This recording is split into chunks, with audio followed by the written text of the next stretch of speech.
Assalamualaikum warahmatullahi wabarakatuh. Bismillahirrahmanirrahim. Alhamdulillahirrahmanirrahim. Wassalatu wassalamu ala asyrafil mursalin wa ala alihi washabihi ajma'in wa man tabi'ahum bi ihsan ila yaumiddin wa sallim tasliman katsiran bi rahmatika arhamar rahimin. Rabbi shrah li sadri wa yassir li amri wahlul 'uqdatam min lisani yafqahu qawli. Subhanaka la ilma lana illa ma 'allamtana innaka antal alimul hakim. Rabbana anfa'na ma 'allamtana rabbi 'allimna alladzi yanfa'una. Rabbana anfa'na ma 'allamtana rabbi 'allimna alladzi yanfa'una. Rabbana anfa'na ma 'allamtana rabbi 'allimna alladzi yanfa'una.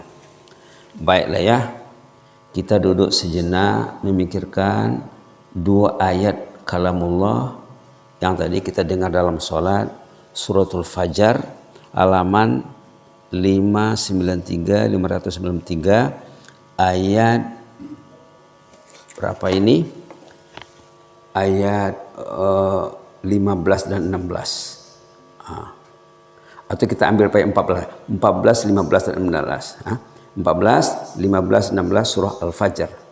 Fajar bahasa kitanya fajar juga ya. Apa arti fajar itu? Apa arti fajar? Awal pagi lah. Sholat fajar artinya sholat subuh. Fajar itu pancaran matahari di pagi hari. Kalau sudah nampak cahaya terang di sebelah timur, berarti sudah fajar, sudah terbit. Waktu subuh sudah masuk.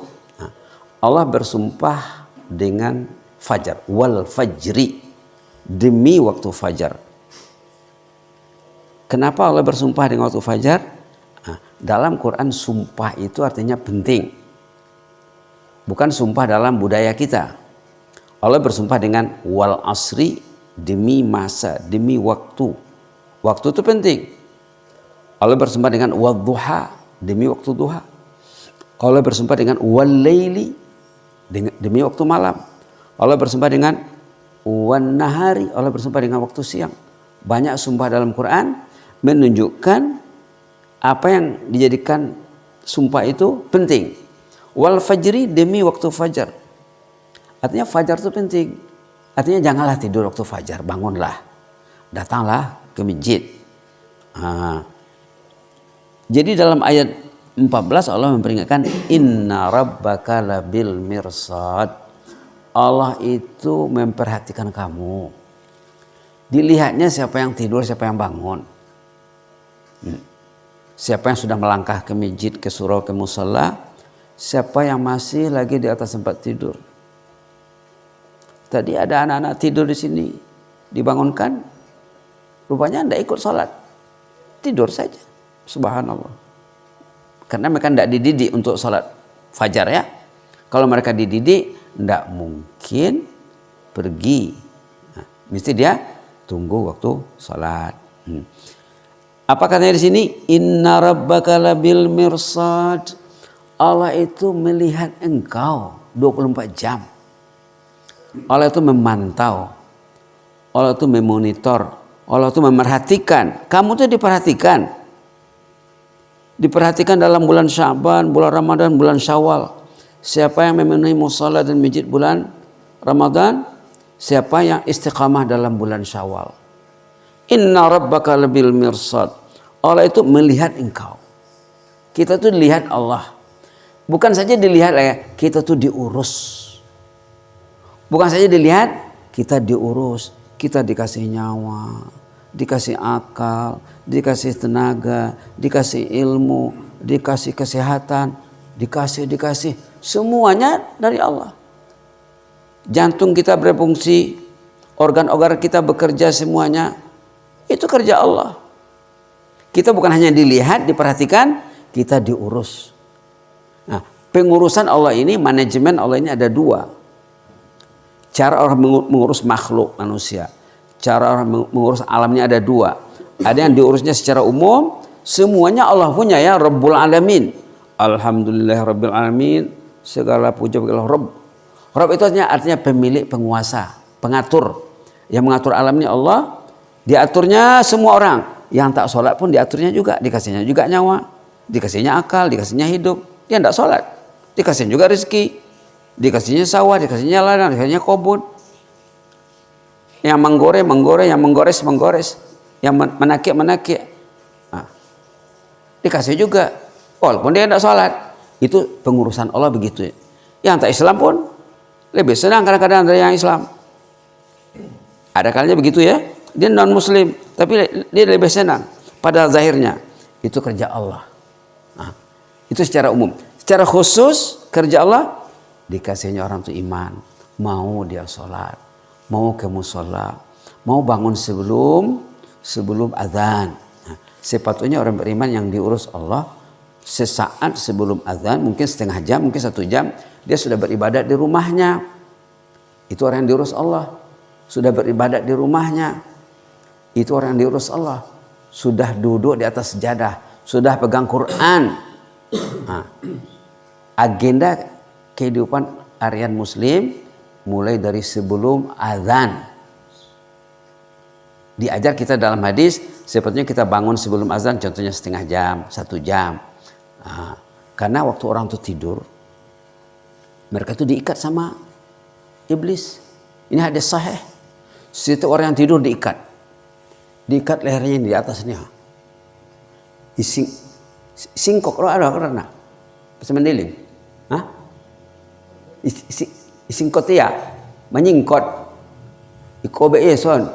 3 ikatan. Setiap orang yang tidur menyingkot di badan iblis. Dikobeknya di atas. Wah. 3 ikatan. Hadis sahih. Subhanallah.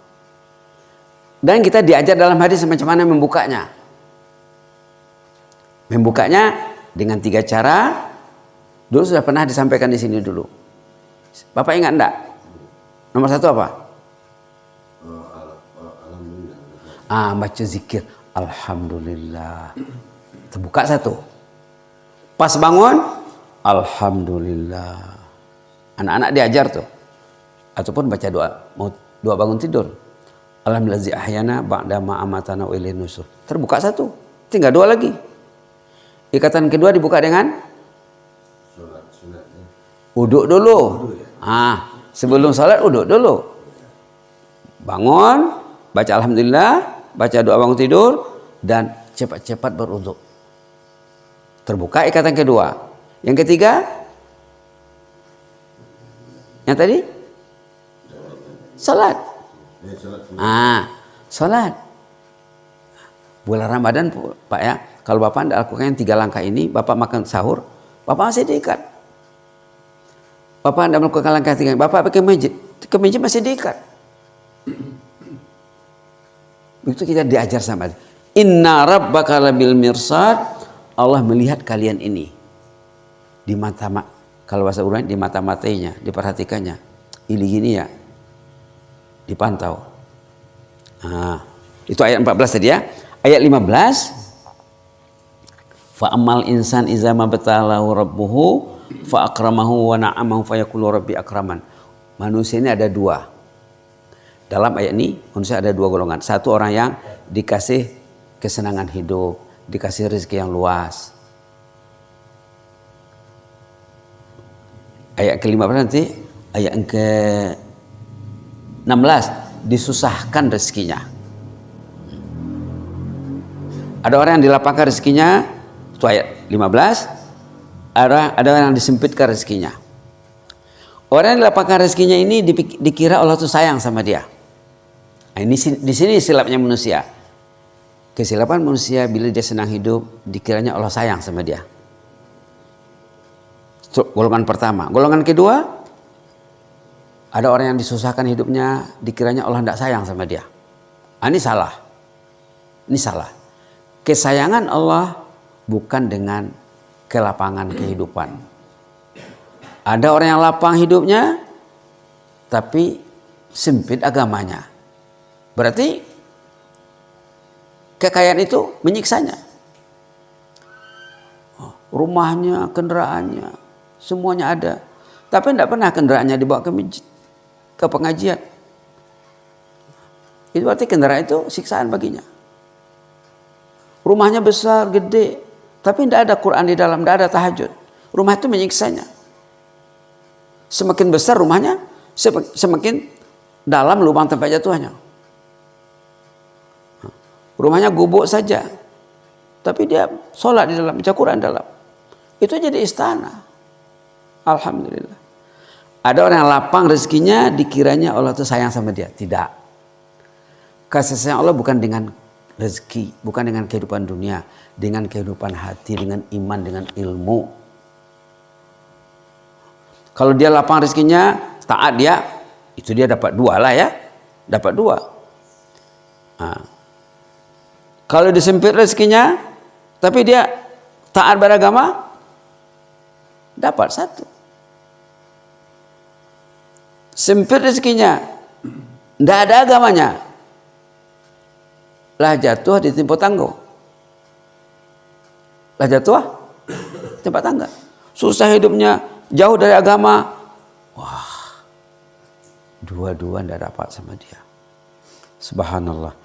Jadi kita dibetulkan pemikiran kita dari ayat nomor 15 tadi.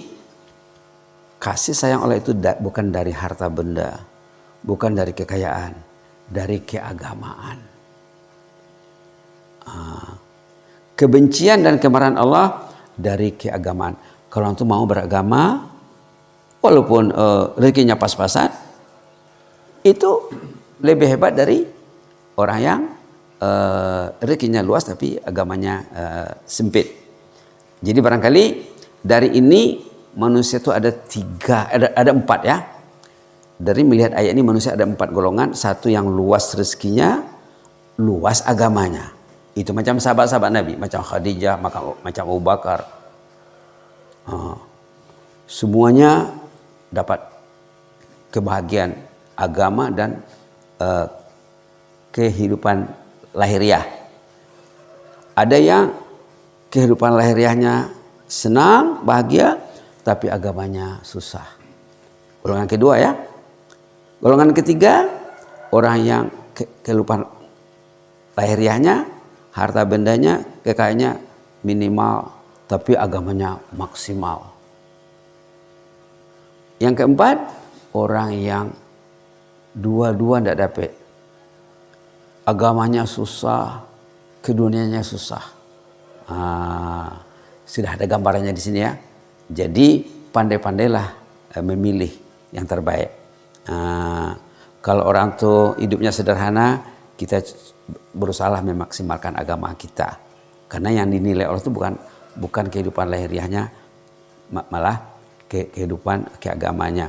Rumah akan tinggal, mobil tinggal, kendaraan tinggal, sawah ladang tinggal, suami dengan istri akan berpisah.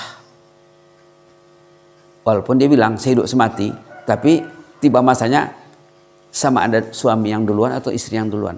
Ayah dengan ibu dan anaknya akan berpisah. Sama ada ayah pergi dulu atau anak pergi dulu atau ibu pergi dulu. Yang jalannya semuanya akan tinggal, akan bercerai. Yang akan dibawa, inilah tadi yang kita memaksimalkan agama kita. Kita mau datang sembahyang subuh. Orang yang datang sembahyang subuh ini nilainya macam dia itu beribadat 1 malam tidak tidur. Nah, itu hebatnya ya. Datang sembahyang subuh berjamaah, Allah kasih dia nilai seperti beribadat sembahyang 1 malam sampai pagi. Baca Quran dari malam sampai pagi. Nilainya. Kemudian tidurnya ibadat. Orang yang berniat mau bangun tidur, pergi sembahyang subuh ke masjid, ke musala, tidurnya ibadat. Orang yang tidur, tidak berniat mau pergi ke masjid, tidurnya tidak ada nilai. Kalau orang yang tidur, dia tidak berniat, tak ada niat ingin sholat nanti subuh, tidurnya berdosa. Jadi dari tidur saja ada 3 jenis manusia. Pertama, orang yang tidurnya ibadat bernilai tinggi. Kedua, orang yang tidak bernilai tidurnya. Yang ketiga, yang berdosa tidurnya. Tidur yang berdosa dia. Setiap tarikan nafasnya berdosa karena dia tidak sholat. Setiap jejak langkah kemana dia pergi, langkahnya, geraknya, diamnya berdosa karena dia tidak sholat. Orang tidak sholat ini memang dalam Quran ada neraka khusus untuk tempatnya nanti di sana, namanya neraka sakar. Nauzubillah. Jadi itulah ya. balik kepada cerita awal tadi, kita ini diperhatikan oleh Allah itu ayat 14 tadi kayak inna rabbaka labil mirsad. Ini kalau ditulis kaligrafi cantik-cantik, tulis lihat di dinding, buat terjemahnya, baca sama anak hari-hari. Nak, baca ayat ini nak. Inna rabbaka labil mirsad. Allah itu melihat engkau nak. Ayah ndak ada, mak ndak ada, Allah melihat engkau. Rajinlah sholat nak, rajinlah mengaji, rajinlah melaksanakan agama. Kau di sekolah, kau di rumah, kau di mana, Allah tetap memperhatikan semua manusia. Itu ayat 14. Kita diperhatikan, suami, istri, semua diperhatikan sama Allah.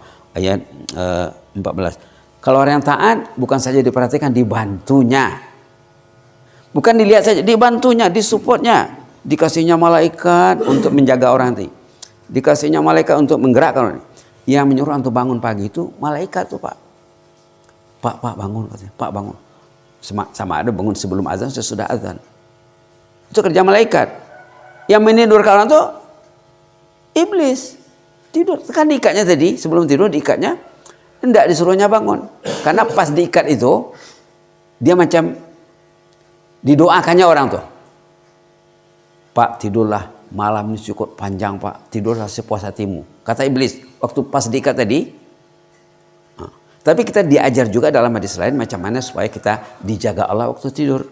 Kita baca ayat kursi sebelum tidur, insya Allah tidak kena ganggu. Kita beruduk sebelum tidur, insya Allah kita akan didoakan malaikat waktu kita tidur. Jadi banyak hadis nih ya, hadis tentang tidur saja banyak. Subhanallah. Jadi kita karena belajar namanya fiqih an-naum, fiqih tidur, ilmu tentang tidur.